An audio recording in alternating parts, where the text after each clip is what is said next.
les stratégies qui fonctionnent. En permanence, nous réfléchissons à la bonne stratégie. Nous observons les autres entreprises, nos concurrents, nos collègues, tout afin de comprendre les stratégies qu'ils adoptent. Dans les faits, nous n'observons pas la stratégie, nous essayons d'analyser, de comprendre, de nous inspirer des stratégies des autres, des stratégies qui fonctionnent. Nous abordons régulièrement ici les notions de culture d'entreprise en lien avec notre stratégie. Une stratégie mal appropriée avec la culture, une stratégie qui ne pourrait trouver ses racines dans l'ADN de l'entreprise, par principe, la greffe ne prendrait pas.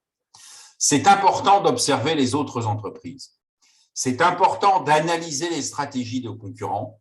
Avant tout, ne jamais omettre de les replacer dans leur contexte culturel.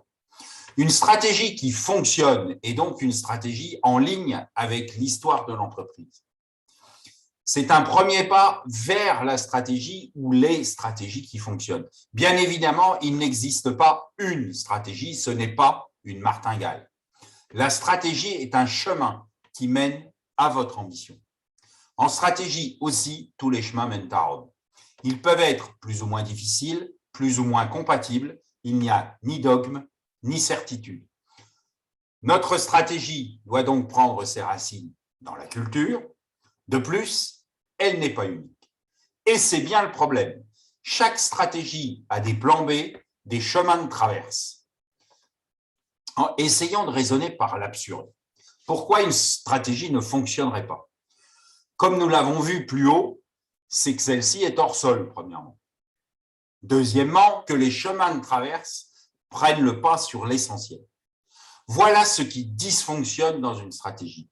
Quand nous perdons de vue les raisons, les raisonnements, les essentiels qui ont construit nos choix. Les stratégies qui fonctionnent sont celles qu'on applique.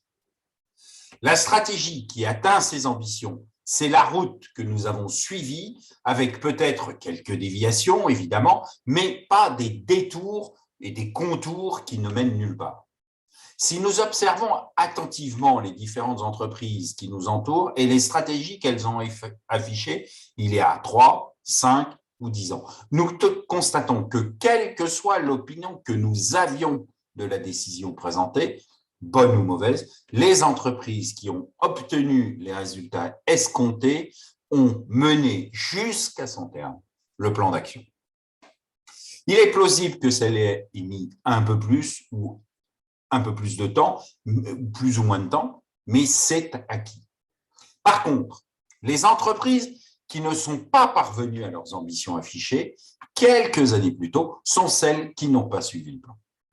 Ce qui fait la différence entre une stratégie qui fonctionne et une stratégie qui ne fonctionne pas est la persévérance dans sa mise en application. Nous avons donc un temps pour chaque chose, un temps pour la réflexion, un temps pour la fixation de l'ambition, un temps pour la conception de la stratégie et un temps pour la mise en application. Pendant ce dernier temps, le plus long d'ailleurs, il est difficile de distinguer la déviation du détour ou pire du détournement. Culture, persévérance et vigilance, les trois principes des stratégies qui fonctionnent. À très bientôt sur le terrain, à votre disposition.